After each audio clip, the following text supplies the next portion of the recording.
Hello दोस्तों, कैसे हो? आपका स्वागत है त्रिपान स्टडी सेंटर में। आज जो हम करने जा रहे हैं अत्यंत महत्वपूर्ण चैप्टर नंबर 6 जो कि ज्योग्राफी का है। इसमें आज हम करेंगे the work of the moving ice, winds and the sea wave.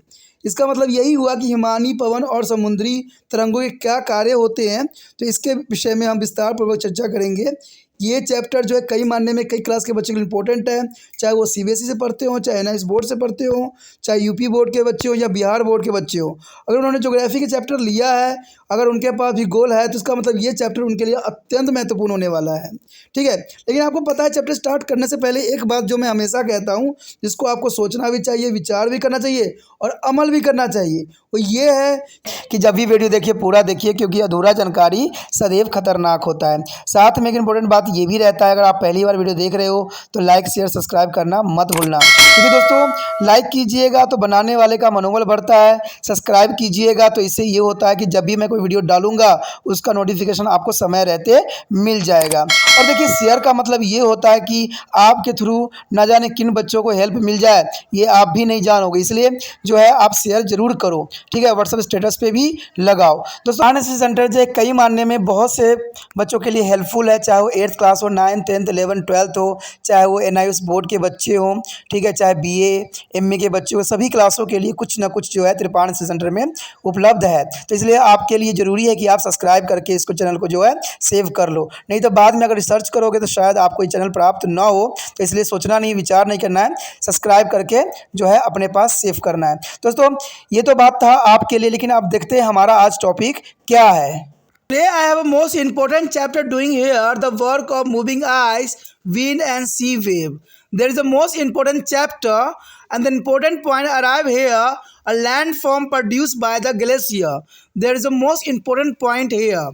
The repeated landform produced by glacier. This is the most important topic. There is a like a running water and groundwater. Glacier also does the work of erosions and transportation and depositions. Although the zone of action of glacier is a rather limit, is a topographical features made by them are frequently found spread over to the even in the area once affected by the glacier action. That is the most important and the first point here. Erosional work of the glacier. What is the erosional work of glacier here? As the glacier move over to land, it drags rock fragment. Grab and sand along with it is that this rock fragment become absent and erosive tools.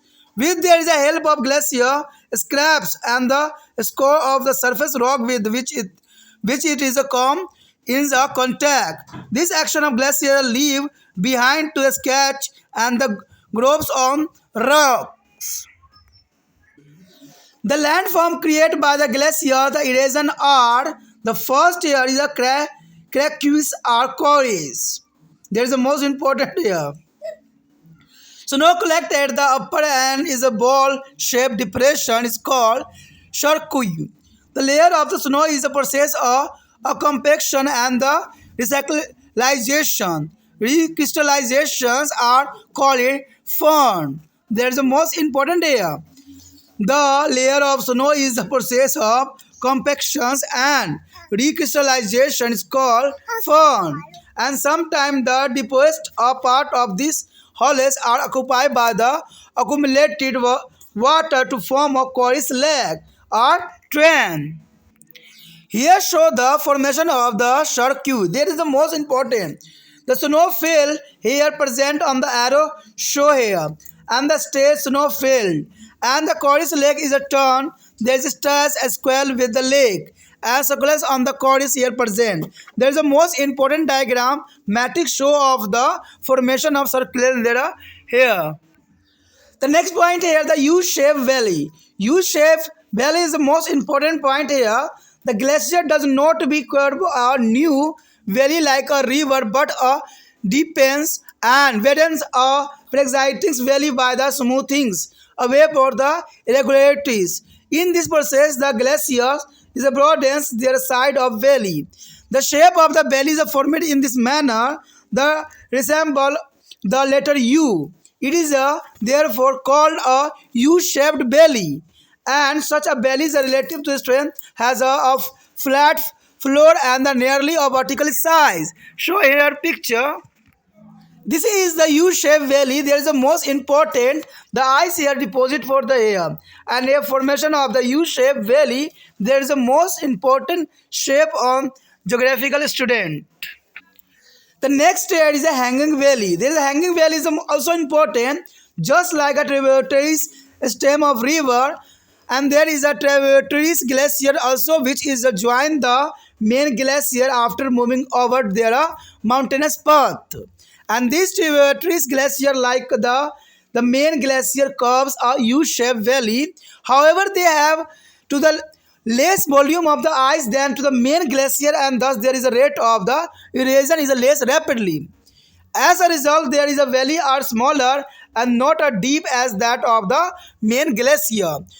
Due to their difference in the deepings, their valley of the tributary glacier is left at a higher level than the of main glacier. The valley of tributary glacier just look like a hanging downward and the point of the convergence with the main valley. This type of topographics, there is a topographics called feature is called to the hanging valley. That is the most important. The valley of the tributary glacier just look like a hanging downward at the point of its convergence with the main valley. This type of a topographical is a feature is called a hanging valley. The feature is visible when ice has a melt in the both of valleys. And the show the figure when the ice is a hanging valley is a melt a waterfall informed at a point of the convergence of this stream with the main river. The first diagram here states in the development of glaciated valley. There is a most important here during the glaciations, after glaciation, before glaciation. There are three types of glacier here present: before the glaciations, and during the glaciation, and after the glaciation. There is a tributary here formed river valley is a formation, and the valley glacier is also formation and moraines, and there is a hanging valley here, a main valley also. Here diagram show the main feature of glacier. There is the most important. There is shape the U, and the main U shape the valley is a formation. There is the most important point here and shown in this picture. The next point here are transportational work of glacier. There is the most important. A third there a glacier moves very slowly. There is a glacier move very slowly. It is a dogs where there are large is a boulders and rock fragment. The glacier get the this is a maternal form of the mountain slope, valley side and valley bottom of from air. And this material is called to the load of a glacier. And the next year, depositional work of the glacier here, when the glacier is a melt or retreat, it is a deposit, it is a load in a different part. The device is the deposited as a called moraines. Depending upon their location in the valley, the moraines are four types: terminal moraines, lateral moraines, and middle moraines, and the ground moraine. There is the most important here of four types. The next here is a fourth type. The terminal moraines is the most important. When the glacier melt, the debris as deposited at the end of the valley glacier in the form of rises. It is called terminal moraine. The morainic material range from to fine clay to the large angular is a boulder. There is the most important here terminal moraine. The second here a lateral moraine. The moraines which is the deposit on the other side of the glacier is called lateral moraine. There is the most important. And third here middle moraine. The middle moraines when the two glaciers join each other, there is a lateral moraines also join. The moraine is thus the formed on the confluence of the two glaciers is called middle moraines. And the next here is a finally fourth a ground moraine. Ground moraines it is a consist of deposit left behind on the area once covered by glacier. It is seen only after the glacier ice has disappeared by melting. Here diagram show there a glacier with a small tributary. Snow is a mountain. There is the most important. There is a ground moraines here present lateral moraines, middle moraines, and is the lateral moraine. There is the most important here glacier. Here the most important is a point here. A moraines and accumulation of the angular block of rock is a boulders as pebbles and the clay that has been to deposited by melting glacier or ice sheet at the edges. And second point here, the moraines is a deposit at the end of the belly glacier is called terminal moraine. And the next is the moraine deposited on the side of the glacier is called the lateral moraine. And the next here, the moraine is deposited at the confluence of the two glaciers is called the middle moraine. And also here, a moraine is a deposit at the bottom of the glacier is called ground moraine. यहाँ पर जो हमारे समक्ष आया है अत्यंत महत्वपूर्ण point, Himani द्वारा निर्मित स्थलकृतियाँ. देखिए ये बहुत ही काफ़ी इंपॉर्टेंट पॉइंट है जिसपे हम चर्चा करने जा रहे हैं. ठीक है, इस पे जो है हम तीनों पे चर्चा करेंगे, हिमानी पे भी करेंगे, हम जो है वायु दबाव पे भी करेंगे, तो सभी पे करने वाले हैं. तो सबसे पहले हिमानी द्वारा निर्मित स्थलकृतियों का क्या है. कहते हैं बहते हुए जल और भूमिगत जल की भांति हिमानी भी अपर्दन और परिवहन और निक्षेपण के कार्य करते हैं. यानी बहते हुए जल और भूमिगत जल की भांति हिमानी भी जो है अपर्दन, परिवहन और निक्षेपण के कार्य करते हैं. ठीक है, यद्यपि हिमनदी का जो है कार्य क्षेत्र अपेक्षाकृत छोटा होता है, फिर भी इससे निर्मित जो है कृतियाँ उन क्षेत्रों में भी फैली हुई है जो कभी हिम से काफ़ी प्रभावित रहे हों. यहाँ पर जो हमारा अत्यंत महत्वपूर्ण टॉपिक आया हिमानी का अपर्दन कार्य. देखिए यहाँ पर हम हिमानी के अपर्दन कार्य देखेंगे तो हिमानी जब भूमि पर आगे खिसकती है तब इसके साथ जो है बजरी, रेत और शैलखंड भी घिसते रहते हैं. हिमानी इन शैलखंडों को प्रभावी औजार के रूप में प्रयोग करती है और इनकी सहायता से हिमानी अपने संपर्क में आने वाली धरातलीय शैलों को जो है रगड़ती और खुरचती हुई आगे खिसकती रहती है. हिमानी के इस कार्य से शैलों में खांचे वाली धारियां और खरोच पड़ जाती है. हिमानी के अपर्दन कार्य से यह जो है स्थलकृतियाँ बनती ही रहती है. तो ये कई मायने में इम्पोर्टेंट रहता है कि हिमानी के अपर्दन कार्य से जो है स्थलकृतियाँ बनती रहती है. हिमानी के अपर्दन के अंतर्गत जो हमारा पॉइंट आया है हिमजगर यानी शर्क. कहते हैं ये क्या है. जब कटोरी के आकार के गड्ढे के ऊपरी किनारों पर हिम एकत्र हो जाता है, जैसे हम हिम जो है गहर कहते हैं, इसमें बर्फ इकट्ठा होता ही रहता है और इस प्रक्रिया में हिम की परतें जो है ठोस एवं दानेदार हो जाती है जो फन कहलाती है. कभी कभी इन गहरों को जो है गहरों के भागों में जल भर जाता है तो जो है झील बन जाती है. हिम जो है हिम झील जो है टर्न कहते हैं, जैसे कि यहाँ चित्र में भी दर्शाया गया है. देखिए यहाँ पर जो है हिम जगह का निर्माण हुआ है, जैसे कि आप देख सकते हो कि हिम क्षेत्र का जो है निर्माण कर दिया गया है.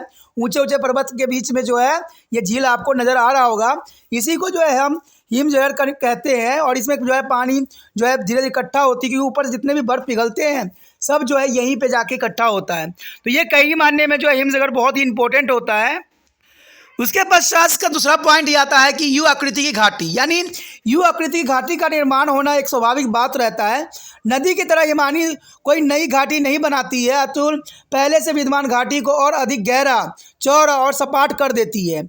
इस प्रक्रिया में हिमानी घाटी किनारे को जो है घिस कर चौड़ा कर दिया जाता है और इस कारण बनी घाटी यू अक्षर के सामान्य होती है, इसलिए इसे जो है यू आकार की घाटी भी कहते हैं. ऐसी घाटी अपेक्षाकृत सीधी होती है और इसका तल जो है जो है चौरस और किनारे लगभग खड़े ढाल वाली होती है, जैसा कि यह चित्र में भी दर्शाया गया है. यहाँ पर जो है यू आकृति की घाटी आपको नज़र आ रहा होगा जिसमें हिम जो है धीरे धीरे इकट्ठा होकर जो है इसको युग आकार की बना देती है, जो कई मायने में बहुत ही काफ़ी इम्पोर्टेंट होती है. उसके पश्चात हमारे समक्ष है लटकती घाटी. देखिए लटकती घाटी होती क्या है. कहते हैं सहायक नदी की तरह जो है सहायक हिमानी भी होती है जो अपने पर्वतीय मार्ग में किसी बड़ी हिमानियों में आकर मिल जाती है. मुख्य हिमानियों की तरह ही ये सहायक हिमानियों यू आकृति की घाटी बनाती है, लेकिन इसमें जो है बर्फ की मात्रा मुख्य हिमानी की तुलना में कम होती है. अंततः इसकी अपर्दन की दर भी बहुत कम होती है और इस असामान्य कटाव के कारण सहायक हिमानी की घाटी के मुख्य हिमानी की घाटी की अपेक्षा काफ़ी ऊँची होती है. यानी देखा जाए तो सामान्य कटाव के कारण सहायक हिमानी की घाटी जो है मुख्य हिमानी घाटी की अपेक्षा काफ़ी ऊंची होती है. अंततः सहायक हिमानी की घाटी मुख्य हिमानी के साथ के जो है मिलन बिंदु पर नीचे की ओर लटकती हुई दिखाई पड़ती है. इस प्रकार की स्थलाकृतियाँ तभी दिखाई पड़ती है जब दोनों घाटियों का बर्फ पिघल जाता है और लटकती घाटी का हिम जो है पिघल जाता है, तो उसके मुख्य नदियों के मिलन के स्थल पर जो है ये प्रताप होती है। तो ये कई मायने में इंपॉर्टेंट है, जिसको हम डायग्राम में से भी समझ सकते हैं। यहाँ पर जो है हिम नदी की घाटी के विकास की अवस्थाओं को दर्शाया गया है। अगर आप देख सकते हो तो पहले चित्र में जो है हिम नदी से पहले की घटना बताई गई है, हिम नदन के समय की घटना बताई गई है और हिम नदी के पश्चात की घटना बताई गई है। तो ये सहायक नदी घाटी आपको दिख रहा होगा, हिम को मोट भी दिख रहे होंगे जो मरोन्स के बने होते हैं, और निलंबन घाटी मुख्य घाटी जो है जल प्रताप के रूप में दर्शाते हैं, जो कि यू आकार यहाँ पर धारण कर लेती है। तो ये डायग्राम भी आपको बहुत समझाने के लिए काफ़ी बात बता सकती है। अगला डायग्राम जो है हिम नदी घाटी के मुख्य लक्षण। देखिए, अगर आप देख रहे होगे तो यहाँ पर लदा लटकती घाटी, कप यानी कटा हुआ पर्वत, जल यानी जल प्रताप यानी मुख्य यू आकार की घाटी के रूप में यहाँ पर बदला है। कहते हैं कप जलोढ़ यहाँ पर जो बनाई गई है अत्यंत महत्वपूर्ण है, जो कि यू घाटी का रूप धारण कर लिया है। उसके पश्चात हमारे समक्ष हिमानी की परिवहन कार्य। देखिए, यद्यपि हिमानी बहुत मद गति से जो है खिसकती है, फिर भी यह अपने साथ छोटे बड़े शिलाखंड जो है कंकर, पत्थर, रेत और मिट्टी के जो है घसीट कर ले जाती है। हिमानी को ये जो है पदार्थ जो है पर्वतीय ढाल और घाटियों के किनारे घाटी तल के अपर्दन वायु से प्राप्त होते हैं और इन पदार्थों को हिमानी का भार भी कहते हैं। यानी हिमानी का परिवहन कार्य बहुत ही जो होते हैं शिलखंड, कंकर, पत्थर, रेत और मिट्टी के घिसटने से ही ऐसा संभव होता है। अगली बात करें हिमानी का जो है निक्षेपण कार्य। कहते हैं जब हिमानी पिघलती है या पीछे हटती है तब वह अपने भार को घाटी के विभिन्न भागों में जमा कर देती है और इस प्रकार निक्षेपित जो है मलबे और जो है हिमोड कहते हैं। घाटी में स्थित के आधार पर हिमोड 4 प्रकार के होते हैं। तो देखते हैं 4 प्रकार कौन कौन से जो है हिमोड के हैं।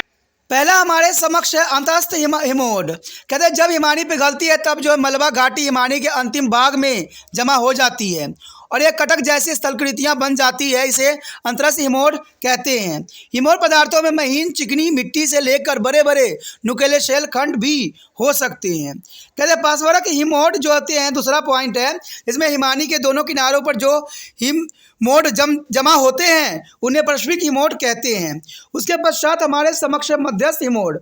जब 2 हिमानियाँ मिलती है तो प्रत्येक हिमानी का एक पर्वक हिमोड भी आपस में मिल जाते हैं और इस प्रकार मिलन स्थल पर बने हिमोड में जो है मध्यस्थ हिमोड कहते हैं। उसके पश्चात हमारे समक्ष है तलस्थ हिमोड। ये वे निक्षेपण है जो उन क्षेत्रों में जमा हो गए थे जो कभी हिमानियों से ढके हुए होते थे। तलस्थ हिमोड तभी दिखाई पड़ते थे जब हिमानियों का बर्फ पिघलकर जल के रूप में बह जाया करता है। यहाँ पर जो हमारे समक्ष सहायक हिमानियों के साथ मुख्य हिमानी जो हिमोड भी दिखाई दे रहे हैं। अगर आप ध्यान से देखोगे तो आपको दिखेगा कि इसमें मध्यस्थ हिमोड दिखेगा, पार्श्विक हिमोड दिखेगा, हिमनद दिखेगा, तलस्थ हिमोड दिखेगा। तो इस प्रकार जो है इसका अपना अपना विशेष स्थान होता है और विशेष कार्य क्षेत्र। उसके बाद यहाँ पर जो अत्यंत महत्वपूर्ण पॉइंट आ गया हमारे समक्ष, कहते हैं पिघलती हिमानियों या हिम चादरों द्वारा किनारों पर नुकीली चट्टानों, शैल खंडों के कंकड़ जो है चीका, मिट्टी आदि का निक्षेपण जो है हिमोड कहलाता है। हिमानी के अंतिम भाग में निक्षेपित हिमोड के जो है अंतरस्थ हिमोड कहते हैं और हिमानी के किनारे पर निक्षेपित हिमोड को जो है पार्श्विक हिमोड कहते हैं। 2 हिमोडों के जो है मिलन स्थल पर जो निक्षेपित हिमोड को मध्यस्थ हिमोड कहते हैं। हिमानी के तल पर निक्षेपित हिमोड को तलस्थ हिमोड कहते हैं, जो कि काफ़ी मायने में इंपॉर्टेंट यहाँ पर रखता है। इसी के साथ जो है दोस्तों हमारा टॉपिक आज खत्म हो रहा है। ठीक है, अगर आपको अच्छा लगा तो लाइक शेयर सब्सक्राइब जरूर कीजिए। अगर पहली बार अगर आप वीडियो देख रहे हो, पहली बार मेरे चैनल पे आए हो तो सब्सक्राइब करना आपका फ़र्ज़ बन जाता है। सब्सक्राइब करने से ये होगा कि जो भी मैं आप क्लास के रिगार्डिंग कोई भी वीडियो डालूंगा उसका नोटिफिकेशन जो है समय समय पर आपको प्राप्त होता रहेगा। अगर सब्सक्राइब नहीं कीजिएगा, अगर आप दोबारा से तिरपान सेंटर पर आने की कोशिश कीजिएगा तो वहाँ पर आप तिरपान लिखिएगा तो जो है वो तिरपस कर देगा। ठीक है, जो आप गूगल पर सर्च करेंगे तिरपस कर देगा, जिससे वजह से आप जो है मेरे वीडियो का जो है फ़ायदा नहीं उठा पाओगे। तो सोचिए मत, विचार मत कीजिए, सब्सक्राइब कीजिए। आप सोचते होइएगा कि मेरे जो एग्ज़ाम खत्म हो जाने के मेरा क्या ज़रूरत है तिरपान स्टडी सेंटर से। ठीक है, तो इसलिए सब्सक्राइब नहीं करने को सोचिएगा, लेकिन दोस्तों ऐसा नहीं है। तिरपान स्टडी सेंटर जो है बहुत हेल्पफुल है। क्योंकि ये जो है आपके 8th class 9th 10th 11th 12th जो आर्ट्स के सब्जेक्ट को कवर करता ही है, प्लस जो है ये NIC बोर्ड के जो है 10th प्लस 2 को भी कवर करता है। साथ में BA जो है फर्स्ट ईयर से लेकर 6 सेमेस्टर तक बच्चों के लिए ये अग्रसर रहेगा आर्ट्स सब्जेक्ट में। तो सोचिए नहीं, विचार नहीं कीजिए, काफ़ी जो है तिरपान स्टडी सेंटर का फ़ायदा ही फ़ायदा है। ठीक है, अगर आप मुझे प्रोत्साहित करोगे तो आपके लिए मैं तरह तरह के वीडियो बनाऊंगा जो आपको फ़ायदा पहुंचाएगा। एग्ज़ाम के तौर पे मैं आपको जो है पेपर भी आपको सोल्यूशन करके दिखाऊंगा जो आपके लिए फ़ायदेमंद रहेगा। अगर नहीं सब्सक्राइब कीजिएगा, मेरा मनोबल घटेगा, तो हो सकता है कि आपको फिर दोबारा मैं ना वीडियो बनाऊं और आपको फ़ायदा ना पहुंचाऊं। तो अभी भी नहीं सोचिए, मेरा जितना आप फैलाइएगा, जितने दूसरे बच्चों के साथ शेयर कीजिएगा, उतना जो है मैं आपके लिए कार्य करने में अग्रसर रहूँगा। ठीक है दोस्तों, इसलिए सोचिए मत, विचार मत कीजिए, अभी सब्सक्राइब कीजिए और अपने व्हाट्सएप स्टेटस पे लगाइए और दूसरे बच्चों के साथ भी शेयर कीजिए। ठीक है दोस्तों, अपना ध्यान रखना, बाय।